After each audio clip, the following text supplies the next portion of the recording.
Radio active particles क्या करते हैं, वो इन बॉन्ड्स को तोड़ देते हैं। हाँ। तो जो आपका डीएनए है वो जो का त्यों नहीं रहेगा, और अगर डीएनए ही आपका मिटने लगा तो आपके बाकी जो भी केमिकल बॉन्ड्स हैं वो भी टूटेंगे। हाँ, तो आपको पहले वैसे देशों से दोस्ती अच्छी रखनी पड़ेगी, तब वो जाकर अलाउ करते हैं कि भाई आप जाकर बनाओ। एक काइंड ऑफ बहुत ही अजीब ह्यूमैनिटेरियन एफर्ट है कि ग्राउंड पे नहीं फोड़ते, हाँ, हवा में bombs फोड़ते हैं। हवा में फोड़ देते हैं ताकि वही तो है। जमीन खराब नहीं हो। बाकी radioactive elements alpha rays, beta rays और मान लो न्यूट्रॉन हिट करके उनको खुद रेडियो एक्टिव कर दे, तब क्या होगा? तब लॉन्ग लास्टिंग फॉल आउट बच जाता है। इसलिए जमीन के करीब और जमीन पे फोड़ा गया एटॉमिक बॉम्ब बहुत समय तक इफेक्ट डालता है। दोस्तों, स्वागत है आपका फिर से सूफी ट्रैम्प हियर में। बहुत दिनों बाद ये वीडियो आ रही है, कोशिश और भी चल रही है। बात यह है कि ये जो लॉन्ग फॉर्मेट है, ये तो हमारा एक फॉर्मेट है, और इस पर और चीज़ मैं बात करना चाहता हूँ कि इवेंचुअली कुछ दिनों बाद शायद आप ऐसा देख पाएंगे कि हर महीने कम से कम हम एक शॉर्ट फिल्म डालेंगे। मेन मोटिव शॉर्ट फिल्म डालने का ही है, जिसको मैं इस वे में सोचता हूँ कि ये लॉन्ग कंटेंट में क्या बनाऊँ। हम एक्टर हैं, हमारे पास कहानियाँ हैं, साइंस है, डॉक्टर साहब हैं, अंकित भी है, तो सब कुछ मिला के कुछ तो बनाना है मुझे। शायद वेब सीरीज़ पे भी मैं काम कर रहा हूँ, वो भी कुछ दिनों में चालू हो जाएगी बनाना, शूट करके डालना, देखते हैं। वो सारी बातें बात की है। मगर हम दोबारा से आ चुके हैं टॉपिक पे। हमारा एक बहुत चलता फिरता टॉपिक चल रहा है। डॉक्टर साहब, किस चीज़ की लास्ट वीडियो है ये है हमारी एटॉमिक बॉम्ब सीरीज की लास्ट वीडियो। बिल्कुल। और उसमें जब चालू करते हैं इसकी बात, तो हमने बहुत सारी बातें कर दी। कैसे कागज़ से निकली एक इक्वेशन दुनिया में एक ऐसा हथियार दे गई जो कभी उसने सोचा भी नहीं था। जब साइंस निकली थी दुनिया समझाने के लिए, और इकलौती ऐसी एक बार हुआ जो जब साइंटिस्टों ने भी माना, जिस पे हम एक नाटक पे भी हम जब काम कर रहे हैं, ओपनहाइमर नाम है उस नाटक का, जो साइंटिस्ट भी मान गए थे कि पहली बार दुनिया में साइंस का इस्तेमाल तबाही के लिए हुआ था। तो अब मैं आपको एक छोटी सी चीज़ बताता हूँ। ये सारी हमने बात कर ली है बाकी पिछले 3 वीडियो में, कि जब एटॉमिक बॉम्ब हवा में फूटता है तब अलग इफेक्ट करता है, जब ज़मीन में फूटता है तब अलग इफेक्ट करता है। यस। ज़मीन में जब फूटता है इतना ज़्यादा टेम्परेचर निकलता है, डस्ट निकलती है, वो फायर बॉल बनता है, आसपास की एटम्स, बिल्डिंग्स, इंसान इनफैक्ट सब वेपोराइज हो जाते हैं। वेपोराइज होने का मतलब क्या है? मास तो कम्प्लीटली उनका ख़त्म नहीं हो रहा है।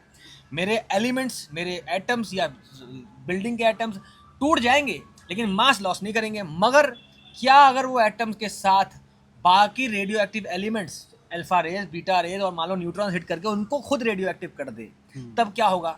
तब लॉन्ग लास्टिंग फॉल आउट बच जाता है। इसलिए ज़मीन के करीब और ज़मीन पे फोड़ा गया एटॉमिक बॉम्ब बहुत समय तक इफेक्ट डालता है, क्योंकि जब आसपास के एलिमेंट, एटम्स वो खुद रेडियो एक्टिव हो जाते हैं तो आसपास की ज़मीन को, धरती को उपजाऊ बनाना बंद कर देते हैं।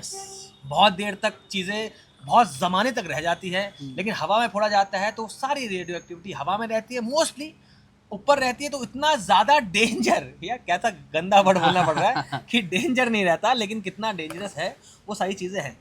आज हम बात करने वाले हैं शायद डॉक्टर साहब कॉन्सिक्वेंसेस पे। यस, मतलब काफ़ी सारी चीज़ें, ये हमारा कंक्लूडिंग वीडियो है। हाँ।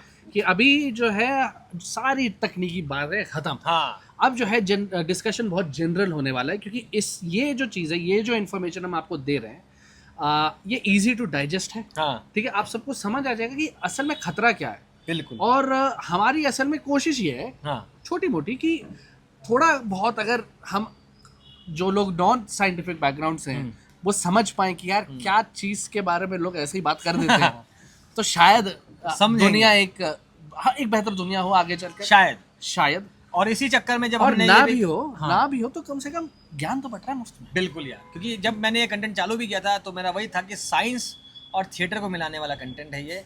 हमारा मोटिव एजुकेशन इस वे में है कि एक एक्टिंग वे में एजुकेशन है, कि हम दिखा सके कि एक्टर्स और फिल्में और कहानियाँ और वेब सीरीज़ साइंस को समझाते हुए आप तक पहुंच सकती है।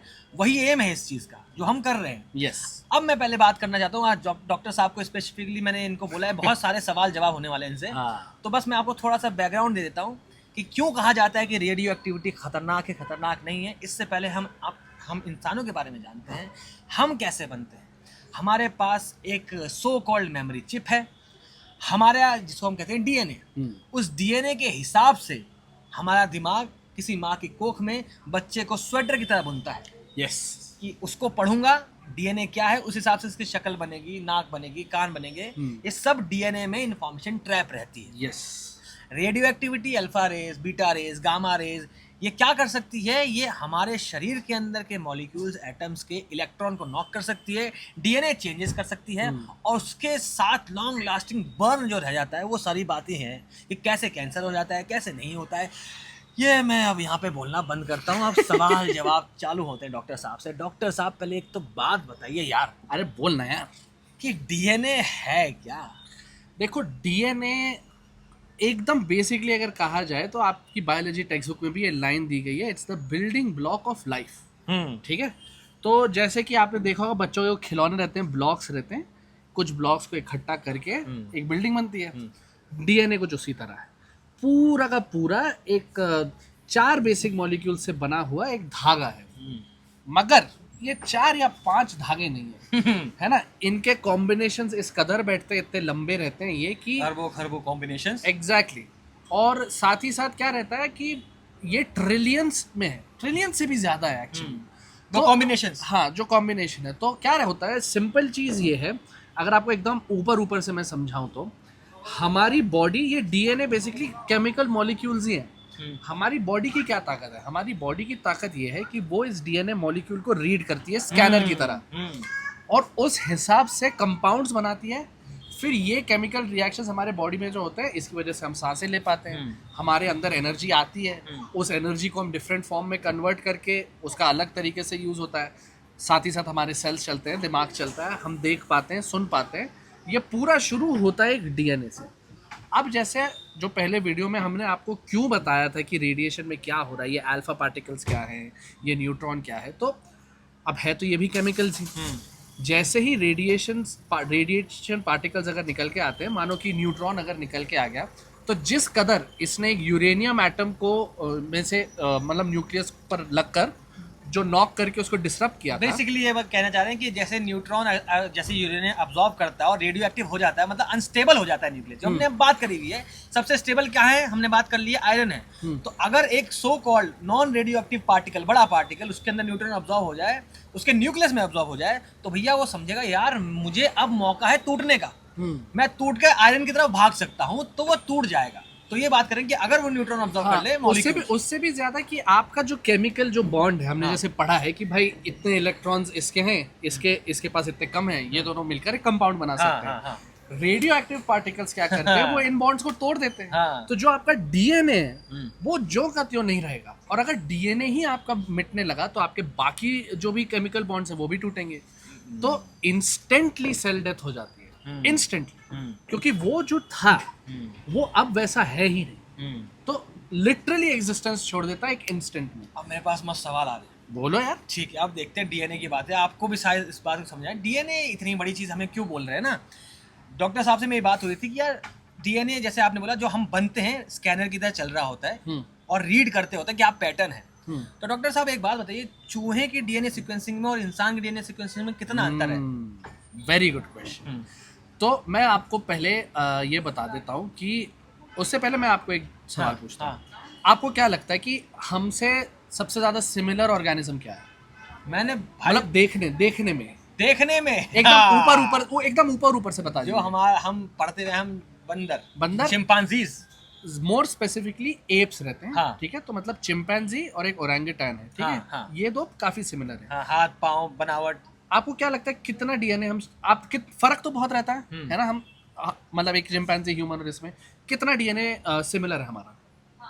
अंदाजन अंदाज ना, गेस कर लो। जिस हिसाब से दिख रहा है यार, कम से कम 99% तो हो जाएगा, लेकिन मैं पढ़ा है कहीं कि नहीं होता, लेकिन हाँ 99% से भी ज्यादा। हाँ, ठीक है, मोर देन 99% डीएनए हम एप्स के साथ शेयर करते हैं। मगर ये 0.1 या 2% जो डिफरेंस है, वो कितना बड़ा डिफरेंस लाता है, बहुत बड़ा डिफरेंस है ना। तो इसी तरह हम चूहों के साथ भी अराउंड 90% डीएनए शेयर करते हैं, अराउंड। ठीक है, तो इसीलिए एग्जैक्ट फिगर नहीं भी आ रही होगी तो आप रिसर्च कर लीजिएगा, बस बात कुछ और चल रही है। बट मैं पॉइंट ये है कि डिफरेंस बहुत आ जाता है, क्योंकि इतने ट्रिलियंस में जा रहा है ना अब नंबर, तो क्या है वो 0.1% भी ट्रिलियंस में रहेगा जो इतना डिफरेंस ला रहा है। लेकिन फिर भी आप उन पर स्टडी करके आप बता सकते हो कि भाई देखो, इस पर अगर मैंने ये दवाई दी, ये दिया, तो इसका क्या रिएक्शन आ रहा है। तो ये कुछ सिमिलैरिटीज रहती हैं। तो अब मैं आपको एक सवाल पूछता हूँ, बहुत बेहतरीन सा, आप समझिए कि मैं पूछ रहा हूँ, लोगों को लगता है डीएनए से क्या होता है। अगर मान लो वो सीक्वेंसिंग में एक सीक्वेंस टूट जाए या अलग हो जाए, तो उसको ऐसे समझो कि मान लीजिए बुर्ज खलीफा बना रहे थे हम, ठीक है, और मस्त बना रहे हैं, और बस 2 ईंट नहीं रखी थी हमने, एग्जैक्टली 2 ईंट नहीं रखी थी नीचे, और हमने पूरा बुर्ज खलीफा बना दिया। आप बताइए क्या वो बुर्ज खलीफा टिकेगा? 2 ईंट नहीं रखी भाई, बाकी तो सब रखा है। नहीं, बिल्कुल नहीं। सारा बैलेंसिंग का खेल है, हर चीज को एग्जैक्ट उसी रूप में होना पड़ेगा। और अगर डीएनए सीक्वेंसिंग हमने चेंज कर दी, जो कि हो सकती है रेडिएशन से, जो इफेक्ट देखा गया था हिरोशिमा नागासाकी में कि बच्चे पैदा जब भी होते थे बहुत डिसेबिलिटीज के डिफॉर्म साथ, थे, हाँ एग्जैक्टली। वो बात। तो मतलब अब तो ठीक है, आपने तो हटा ही दिए ब्रिक्स, उन ब्रिक्स को अगर आप हिला भी दो तो बिल्डिंग गिर जाएगी। हाँ आपने हटाए भी नहीं, बस हिला दिए, हाँ तो भी वो बहुत चेंज हो जाता है। और क्या है, डीएनए मॉलिक्यूल्स बहुत इंटरलिंक्ड रहते हैं, हाँ हाँ है ना। तो अगर एक सीक्वेंस में चेंज आया ना, उसका क्या होता है, आगे चलकर वो और कितने सारे सीक्वेंसेस में चेंजेस लाएगा, ये बताना बहुत मुश्किल है। इसको अगर आप थोड़े और आसानी से समझना चाहते हैं, तो जो हमारे कंप्यूटर के प्रोग्रामिंग एक्सपर्ट्स वगैरह रहेंगे, हाँ। गेम्स स्पेशली जो गेम्स डिजाइन करते हैं, क्योंकि मैं बहुत गेम्स खेलता था एक जमाने में, तो ऑनलाइन गेम्स में बग्स बहुत आते हैं, है ना, ये बग है वो बग है। कई बार ऐसा हुआ है कि फिर जो गेमिंग डेवलपर है उसने वो बग चेंज करने के लिए कुछ कोड में चेंजेस किए, अब पता चल रहा है कुछ और हो रहा है उसकी वजह से, क्योंकि ये सब इंटरलिंक्ड है। बटरफ्लाई इफेक्ट कह सकते हैं। Yes exactly. तो सबसे पहले क्या होता है, तो जो कॉन्सिक्वेंसेज है ना न्यूक्लियर एक्सप्लोजन के, वो ये रहता है कि जैसे ही बॉम्ब फटता है, तो सबसे पहला जो खतरा है हमें वो आता है शॉक वेव से, हाँ है ना। तो शॉक वेव अभी सूफियान बताएगा आपको, कि मेरे को बताना है, मैं थोड़ा कमजोर हूँ ना फिजिक्स में। तो जो इनिशियल जो एनर्जी रिलीज हो रही है, तो आजू बाजू के एयर मॉलिक्यूल्स को फाक करके धकेल, बहुत सही, हाँ है ना। और ये जो एयर मॉलिक्यूल्स है वो इतनी एनर्जी के साथ हर एक डायरेक्शन में जाते हैं कि ये बिल्डिंगें गिरा सकते हैं, इंसानों को तोड़ सकते हैं, है ना। और ये सब आप इसके कई सारे वीडियोस भी हैं। मैं बहुत फाइटर जेट्स में मेरा बहुत इंटरेस्ट था, तो फाइटर जेट्स जो है ना, उनके साथ भी ऐसा सिमिलर एक इफेक्ट, जब वो स्पीड ऑफ साउंड को हिट करते हैं और लो फ्लाई बाय करते हैं, तो आपको एक प्लेन आते हुए दिखेगा और फिर प्लेन के पीछे से तूफान आ रहा है ऐसे, है ना। तो ये इतनी बड़ी एनर्जी इसको बहुत सिंपली समझ सकते हैं। देखो क्या है भाई, हमारा ये जो आसमान है, यहाँ पे मॉलिक्यूल्स है, हम पढ़ते हैं कि जो हवा में जो वेव ट्रैवल करती है वो ट्रांसवर्स वेव होती है, जो मतलब कि इन डायरेक्शन ऑफ, जिसकी डायरेक्शन कंप्रेशन और रिफ्लेक्शन की वो मोशन के डायरेक्शन में होती है, एनर्जी के डायरेक्शन में होती है। तो जैसे इतनी ज़्यादा हीट, इतनी ज़्यादा एनर्जी आसपास की मॉलिक्यूल को मारती है, वो पूरा वेव एक साथ भाग जाता है हर डायरेक्शन में। और बने तो भैया आसपास है तो एटम्स ही ना, एटम्स कोलाइड करेंगे। इसको सिंपल टर्म्स में, एटम इतने सारे एक साथ बॉम्बार्ड कर देंगे।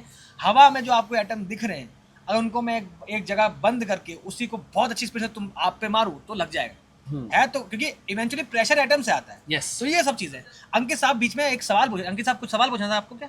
एक ये था कि आओ कैमरा दीजिए ना।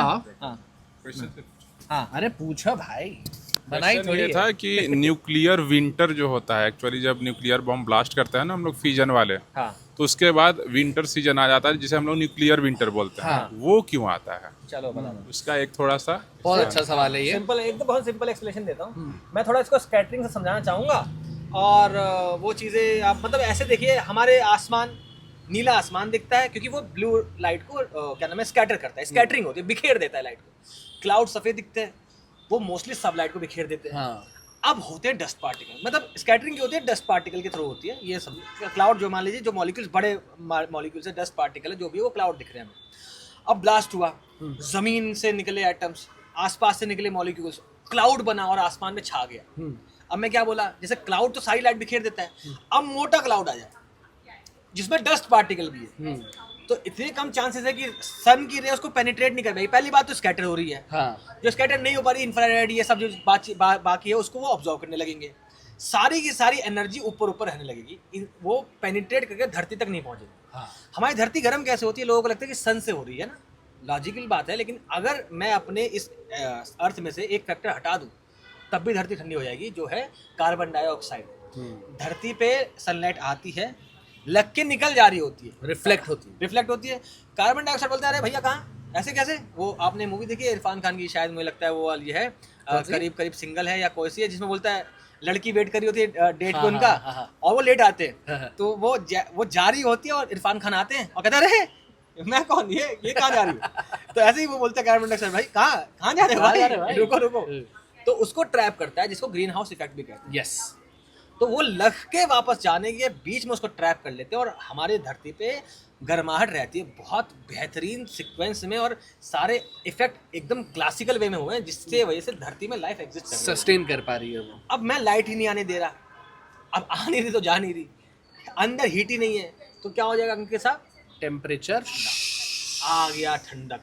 जिनको ठंडक से बहुत पसंद है, जैसे मुझे सर्दियाँ बहुत पसंद है, वो सर्दी वैसी सर्दी नहीं है, ये नहीं है, बिल्कुल नहीं है वैसी। वो बेहतरीन सी सर्दी है, सब जम जाएगा, और इसको आइस एज भी बोलते हैं। दुनिया का नष्ट होने का एक और रीजन ये भी हो जाएगा। और ठीक है, हाँ, और मुझे लगा अंकित साहब कुछ बोल रहे थे। एनीवे, हाँ, तो डॉक्टर साहब आते हैं अंकित पर। तो ये तो खैर बहुत बाद में होता है, लेकिन अभी जो इनिशियल शॉक पे हुआ, साथ ही साथ आती है ढेर सारी हीट। जैसा कि उन्हें डर था कि अगर मिलियन टाइम्स टेम्परेचर ऑफ सन से अगर हम आ रहे हैं, तो इतनी जो हीट है ना, आजू बाजू का एक रेडियस रहता है, क्रिटिकल रेडियस, उसमें जितने भी लिविंग बीइंग जो ऑब्जेक्ट्स रहेंगे वो इंस्टेंटली वेपराइज हो जाएंगे उस हीट से, है ना। वो हीट इतना डैमेज कर देगी। ये होता है इनिशियल। हाँ, अब साथ ही साथ क्योंकि एक रेडियो एक्टिव मतलब हमने रेडियो एक्टिविटी जनरेट किया यहाँ पर, तो सारे radio active particles, alpha particles, beta particles, gamma rays, neutrons, ये सब रिलीज करेंगे।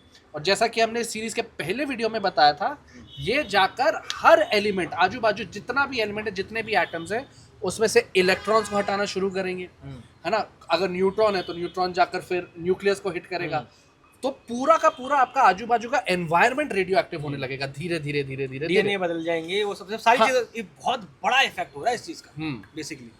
और अब जब ये हो रहा है, तो इसमें क्या होता है कि ये तो इनिशियली हो गया, ब्लास्ट आया, ब्लास्ट तो फटा, और लगभग 1-2 मिनट में सब सपट ही हो जाता है।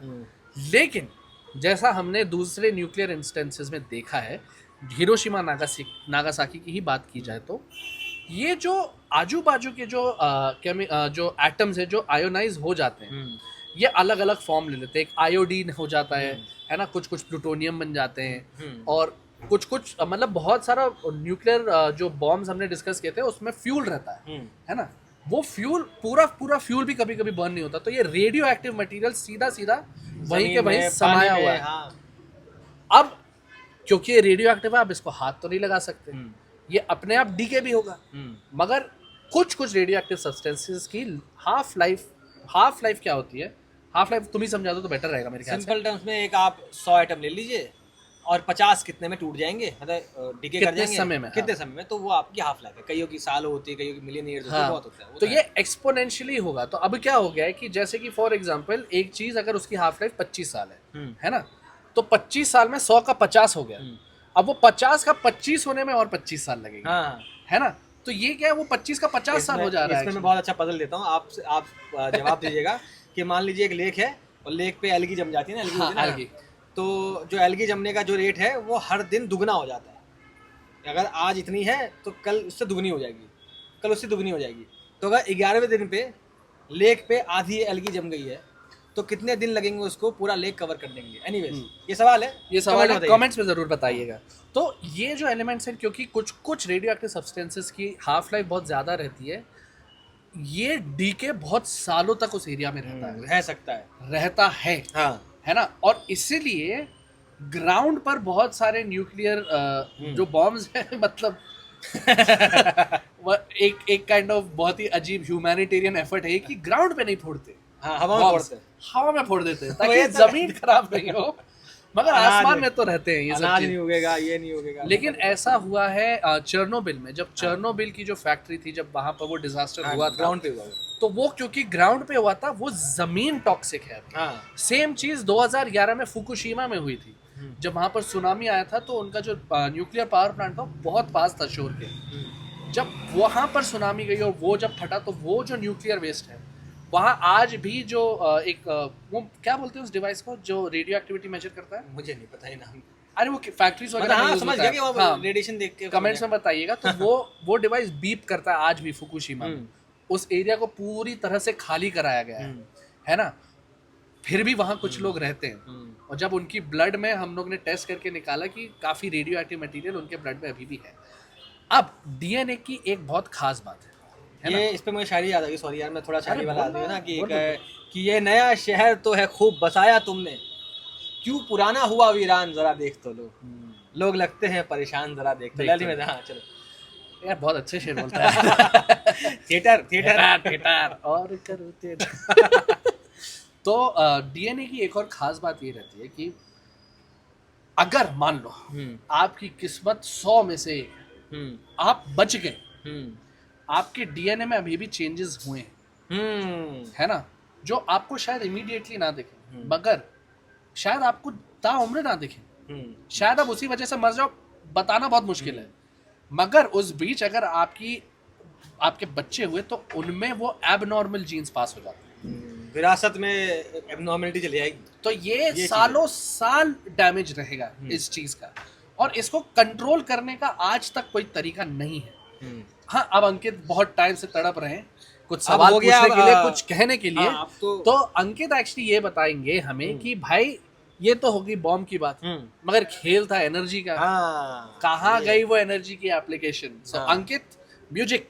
ये बातें करते हैं कि अब ये सारी बात तो हो गई, अब आते हैं एनर्जी पे, जिस चीज के लिए निकली थी, जिस चीज के साइंस आई थी, वो है ये बात। हाँ, एक्चुअली न्यूक्लियर फ्यूजन जो है वो एनर्जी के लिए ही बनाया गया था। ये तो डॉक्टर साहब आपने ये अक्षय कुमार वाला कर दिया, स्वैप शुश। लेकिन आज भी जो हम लोग मैक्सिमम एनर्जी जो प्रोड्यूस करते हैं वो ट्रेडिशनल मेथड से ही बनाते हैं, है ना, जैसे कोल से, वाटर से, हाइड्रो इलेक्ट्रिक प्रोजेक्ट के थ्रू। अब है कि जब न्यूक्लियर फ्यूजन हो गया तो हम लोग क्यों नहीं एनर्जी उससे बनाते हैं। तो 2 मेथड होते हैं, आप अगर देखोगे, मतलब एक है कि बहुत इजी है, आप कभी भी कर सकते हो, और दूसरा है कि बहुत टेक्नोलॉजी चाहिए, है ना। तो आप कौन सा मेथड अपनाओगे, जिसे हम लोग पढ़े भी थे 11-12 में कि एक होता है लेबोरेटरी मेथड और सेकंड होता है इंडस्ट्रियल मेथड। लेबोरेटरी, अब बच्चों को समझ नहीं आता कि ये क्यों है अलग अलग, है ना। तो मैं उनको समझाता हूँ कि लेबोरेटरी मेथड में क्या होता है कि आपको चीज़ें बनानी है, चाहे आप जैसे बनाओ, जितना खर्चा आ जाए चलेगा, है ना, क्योंकि वो आपको रिसर्च पर्पस के लिए होता है। इंडस्ट्रियल जो आप पढ़ते हो प्रोसेस, वो रिसर्च के लिए नहीं होता, वो बेनिफिट्स के लिए, प्रॉफिट्स के लिए होता है। वहाँ आपको रॉ मटेरियल्स चीपर चाहिए, है ना, कि आप कौन सा रॉ मटेरियल यूज करोगे, है ना। जैसे अभी रिएक्शंस याद नहीं आ रहे, चलो जाने दो उसको, है ना। तो इंडस्ट्रियल जो प्रोसेस होता है वो जनरली प्रॉफिट के लिए वर्क किया जाता है, इसलिए हमें 2 प्रोसेस पढ़ाए जाते हैं। तो अब देखो, एक है कि कोल से एनर्जी बनानी है आपको, तुरंत माचिस मारो, कोल एक्सट्रैक्ट करके लाओ, माचिस मारो, जलाओ, इवेपोराइज होगा, वो आपको मोटर घुमा देगा। सेकेंड है कि यूरेनियम का पहले माइनिंग करो, फिर उसका इनरिचमेंट करो, फिर पूरा टेक्नोलॉजी ला के सब रिसर्च वगैरह करके उसका पावर प्लांट बनाओ, है ना। तो इतने सारे मेथड है, आपको पैसा बहुत ज़्यादा चाहिए इसके लिए, टेक्नोलॉजी बहुत ज़्यादा चाहिए, उसका मेंटेनेंस कॉस्ट ज़्यादा आता है, साथ में जो वेस्ट मटेरियल्स निकलते हैं उसे आपको स्पेस में डंप करना पड़ता है। हाँ, स्पेस में हम लोग उसको डंप करते हैं। अच्छा, न्यूक्लियर वेस्टेज जो उससे निकलता है वो स्पेस में डंप करना पड़ता है उसे। उसमें तो अच्छा, हाँ, उसको ऐसे तो हम डिस्पोज ऑफ कर ही नहीं सकते ना कहीं हाँ, पर भी। अब है कि अच्छी अगर इकोनॉमी देखी जाए, है ना, तो लगभग 196 कंट्री में 10 कंट्री ही शुरू वाले जो है वो थोड़े अमीर है, और उनके पास अच्छे खासे स्पेस रिसर्च सेंटर वगैरह हैं, स्पेस एक्सप्लोर वो कर सकते हैं, तो वो तो डंप कर लेंगे। बाकी के जो 186 कंट्री है वो कैसे डंप करेंगे, है ना। या तो वो अपने जो सिटीजन है उनको रेडिएशन एक्सपोजर में झोंक दें, है कि नहीं, जो वो कर नहीं सकते, या फिर आप दूसरे कंट्री पे डिपेंड करो, तो आपको महंगा पड़ेगा, है ना। तो इसीलिए अभी भी मतलब समझ जाओ मैक्सिमम कंट्री जो है, इवन इंडिया तक में भी मैक्सिमम एनर्जी जो है अभी हम लोग कोशिश कर रहे हैं कि रिन्यूएबल पे शिफ्ट कर जाए, लेकिन अभी भी ट्रेडिशनल मेथड जो है कोल का ही हम लोग यूज करते हैं एनर्जी को प्रोड्यूस करने के लिए। और मेंटेनेंस कॉस्ट की जो बात आती है, थर्मल पावर प्लांट में बहुत कम है, लेकिन न्यूक्लियर पावर प्लांट में आपको रेगुलर मेंटेनेंस करना पड़ता है। बार बार कितना बाहर से आप साइंटिस्ट बुलाओगे कि भाई आप देखो थोड़ा सा बना दो। पहली बात तो आपको बनाने के लिए भी जो फ्रांस जैसे कंट्री जो है, फ्रांस में कितना अराउंड 90% जो है वो 90% of France power is nuclear power plant से आती है, बहुत चीप, बहुत इफेक्टिव और बहुत चीप। हाँ, तो आपको पहले वैसे देशों से दोस्ती अच्छी रखनी पड़ेगी, तब वो जाकर अलाउ करते हैं कि भाई आप जाकर बनाओ। नहीं तो वो अलाउ ही नहीं करेंगे। अपने यहाँ के जो कंपनी है उन्हें अलाउ ही नहीं करते कि आप किसी अदर कंट्री, इनेमी कंट्री में जाओ और वहाँ पे अगर इसमें एक और मतलब मुझे ऐसा लगता है एक और एक चैलेंज शायद ये भी होगा कि एक इंटेलेक्चुअल इन्वेस्टमेंट भी है ना, कि जैसे कि आपको पहले पढ़ाने की भी उतनी फैसिलिटीज होनी चाहिए कि आपके वहाँ उतने टॉप साइंटिस्ट वगैरह हैं जो एक पूरा जनरेशन खड़ा कर सकते हैं। बिल्कुल। जिसमें जो आगे चलकर शायद ऐसी चीज बनाए, है ना। जैसे कि हमारे साथ भी हुआ है कि जब हमें इंडिपेंडेंस मिली थी तब यहाँ कुछ नहीं था, हाँ। लेकिन धीरे धीरे एक IIT आया, 2-3 आए, फिर यहाँ पर इंजीनियर्स आए, शायद आगे चलकर धीरे धीरे हम प्रोग्रेस की तरफ हेड कर रहे हैं। तो एक और मतलब कई लोगों का ऐसा कहना है कि थोड़ा सा मतलब एक कंट्रोवर्शियल सब्जेक्ट ये रहता है कि कैपिटलिज्म शायद एक कारण हो सकता है जिसकी, क्योंकि क्या है, जैसा आपने बताया कि सबसे पहले तो इतनी रिसर्च लगेगी, हाँ। है ना, फिर पावर प्लांट को बनाने में इतना टेक्नोलॉजी इतनी महंगी है वो, फिर साथ ही साथ अब एनर्जी सस्ती हो जाएगी, क्योंकि कहा जाता है कि जरा सा अगर न्यूक्लियर एनर्जी पूरा शहर पूरा देश चला सकता है। अब एनर्जी सस्ती हो गई तो लोग पैसे कैसे बनाएंगे? हाँ, तो क्या आपको लगता है कैपिटलिज्म एक प्रॉब्लम है जिसकी वजह से न्यूक्लियर एनर्जी आ नहीं पा रही है? अब इसका आंसर सब्जेक्टिव हो सकता है ना। मेरे लिए शायद आंसर कुछ और हो, बाकी लोगों के लिए कुछ और हो सकता है। लेकिन अगर डेटा देखा जाए, है ना, तो उसके बेसिस पे देखोगे अगर, तो सब लोग चाहते हैं, क्या आप खुद क्या चाहते होगे कि इलेक्ट्रिसिटी आपको सस्ती मिले। हम भी खुद चाहते हैं। इंडस्ट्री जो होती है ना, हैवी इंडस्ट्री जो कोल पे डिपेंड करते हैं, कोल अब बाहर से इंपोर्ट होकर आता है। इवन कोविड में देखा गया था कितनी दिक्कत हुई थी इलेक्ट्रिसिटी की, तो गवर्नमेंट बोल रहे थे कम यूज किया कीजिए, है ना, थोड़ा सा। अभी भी देखो एसी का टेम्परेचर बोला गया है कि अब जो न्यू एसीज आएंगे 20 डिग्री से नीचे आप नहीं कर सकते हो उसको। क्यों? ताकि आपका पावर कंजम्पशन कम हो, है ना। तो दिक्कत हो जाएगी भाई। नहीं, 20 सफिशिएंट है इंडिया के लिए, ठीक है। ऊपर से भी कंपनीज जो हैं ऑलरेडी इंडिया में, वो ऑलरेडी बहुत लॉस में हैं। ट्रांसमिशन में बहुत सारे इलेक्ट्रिसिटी जो है उनकी, मतलब कौन सी कंपनीज? बहुत सारी डिस्ट्रीब्यूशन कंपनी। अच्छा, मतलब पावर कंपनीज। हाँ, पावर डिस्ट्रीब्यूशन कंपनी जो है, तो ट्रांसमिशन में बहुत सारी एनर्जी लॉस हो जाती है। अच्छा। तो उसका लॉस गवर्नमेंट उन्हें प्रोवाइड करवाती है एज ए सब्सिडी, इवन गांव तक। क्योंकि गांव में अभी भी क्या है कि बिजली बिल नहीं आता बहुत जगह पे, है ना। लेकिन फिर भी गवर्नमेंट बोलती है कि आप उन्हें बिजली दो ताकि वो इरिगेशन कर सके, है ना, अपने खेतों तक पानी पहुंचा सके। वो पैसा गवर्नमेंट उन्हें देती है जो लॉस होता है उनका। तो अभी भी हमारी गवर्नमेंट लॉस में जा रही है। तो क्यों नहीं, जब हम लॉस में जा रहे हैं तो हम क्यों नहीं चाहेंगे कि हमारे पास एक चीपर इलेक्ट्रिसिटी का सोर्स हो, चीपर पावर सोर्स हो। तो ये कहना मेरे ख्याल से तो गलत होगा कि हम मतलब कॉन्स्पिरेसी के थ्रू आने नहीं दे रहे न्यूक्लियर पावर प्लांट को, है ना। सब लोग चाह रहे हैं। इवन जो बड़ी बड़ी इंडस्ट्रीज है उनका बहुत मेजर जो कॉस्ट जाता है वो कोल को इंपोर्ट कराने में जाता है ना। तो गवर्नमेंट भी कह रही है कि आप क्या करो, अभी तो रिसर्च फेज में है वो, कि आप छोटे छोटे न्यूक्लियर पावर प्लांट बनाओ, है ना। जिसमें फ्रांस का एक बहुत मेजर रोल रहेगा, क्योंकि उसके पास अच्छे खासे टेक्नोलॉजी है उस चीज़ के रिगार्डिंग, एक्सपीरियंस है उसके पास। तो आप क्या करो, छोटे छोटे न्यूक्लियर पावर प्लांट बनाओ। इंडस्ट्री चूंकि मेजर एनर्जी कंज्यूम कर लेती है, मेजर पावर इंडस्ट्रीज कंज्यूम करती है किसी भी डिस्ट्रिक्ट में, तो अगर उनका प्रॉब्लम सॉर्ट आउट हो गया तो सिटी फिर गवर्नमेंट देख लेगी कि हम रिन्यूएबल सोर्स के थ्रू सिटी तक इलेक्ट्रिसिटी पहुंचा देंगे। कंपनीज को एटलीस्ट, क्योंकि उनके पास ज़्यादा पैसा होता है, तो एटलीस्ट वो खुद से सेल्फ डिपेंडेंट बने, है ना। कंपनी भी चाहती है कि भाई हमें महंगी पड़ती है बिजली, है ना, क्योंकि आप कॉर्पोरेट टैक्स लगता है ना उनका, हमारे पे उतना टैक्स नहीं लगता बिजली बिल पे, उन्हें ज़्यादा देना पड़ता है। तो वो खुद चाहती है कि हमें सस्ती बिजली मिल जाए।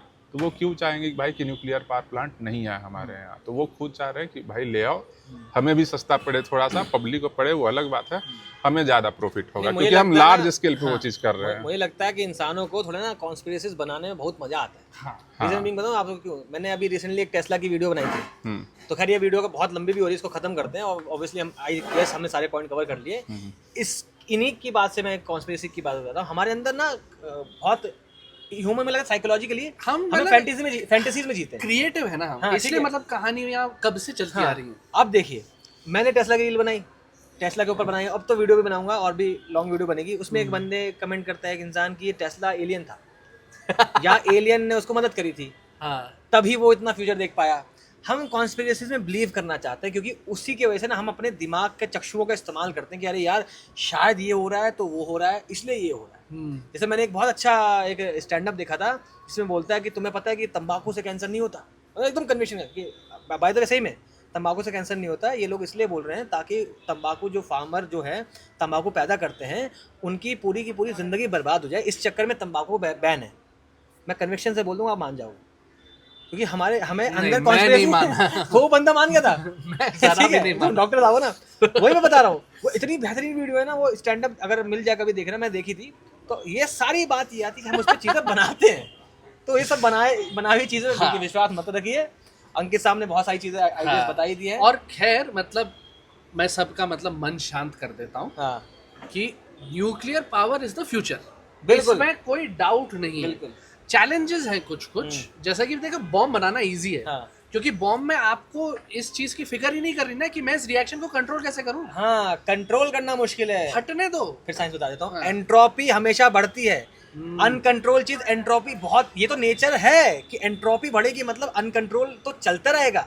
तो बॉम्ब सो कॉल्ड बनाना बड़ी बात नहीं है, उस एनर्जी को सस्टेन और स्टेबलाइज और एक धारा में रखना, एंट्रोपी कम मेंटेन रखना, ऑर्गेनाइज करना वो मुश्किल है। इसलिए न्यूक्लियर पावर जो बना रहे हैं उसमें मुश्किल हो रही है, क्योंकि उसको ऑर्गेनाइज रखना है एनर्जी को। और ढेर सारी है, जैसे कि हमने बताया, एक रशिया ने हैज टेस्टेड द बिगेस्ट हाँ। Hydrogen bomb known to man, जिसे जार। जार बॉम्बा, जार नहीं है, अच्छा। जार बोलते हैं। जार रशिया में लेनिन वगैरह के आने के पहले राजा होते थे, अच्छा। और राजाओं को वो जार कहा करते थे। अच्छा। तो जार बॉम्बा का मतलब था बॉम्ब का राजा, the king of all bombs.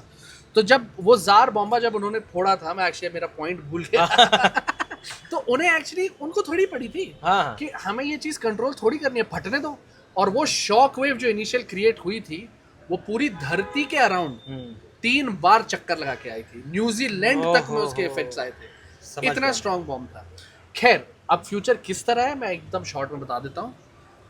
क्या आपको पता है कि अमेरिका का जो सबमरीन है, सबमरीन तो छोड़िए, उनका जो ये है ना एयरक्राफ्ट कैरियर, वो पेट्रोल पे चलता ही नहीं, और वो 25 साल तक नॉन स्टॉप चल सकता है, because it is a nuclear aircraft carrier. उसके अंदर एक छोटा सा पावर प्लांट है, क्या बात है, जो पूरे शिप को पावर करता है शायद 30 साल तक। तो आएगी, धीरे धीरे आएगी। We are all heading towards a brighter future, और यही हमारी भी उम्मीद है कि शायद फ्यूचर में लोग रियलाइज करें कि हमने ये क्या बनाया है, घटिया चीज बना दी है और इस पर काफी काम चल भी रहा है। देखिए, हिरोशिमा नागासाकी के बाद कभी ऐसा हुआ नहीं है, होपफुली ना भी हो, नहीं होगा। मैं दावे के साथ कह रहा हूँ नहीं, ठीक है, नहीं होगा, नहीं होगा, अच्छी बात है, नहीं होगा, नहीं होगा, नहीं होगा। एनीवेज, वीडियो बहुत लंबी होती जा रही है, आई गेस इसको खत्म करना चाहिए। ये सारा सारांश यही है, मैंने एक जगह बोला भी था, एक वीडियो में बोला था वही पोट्री, वो मैं आपको दोबारा बोल रहा हूँ कि लोग टूट जाते हैं एक घर बनाने में, तुम तरस नहीं खाते बस्तियाँ जलाने में। करें वीडियो खत्म। खत्म। धन्यवाद, जय हिंद।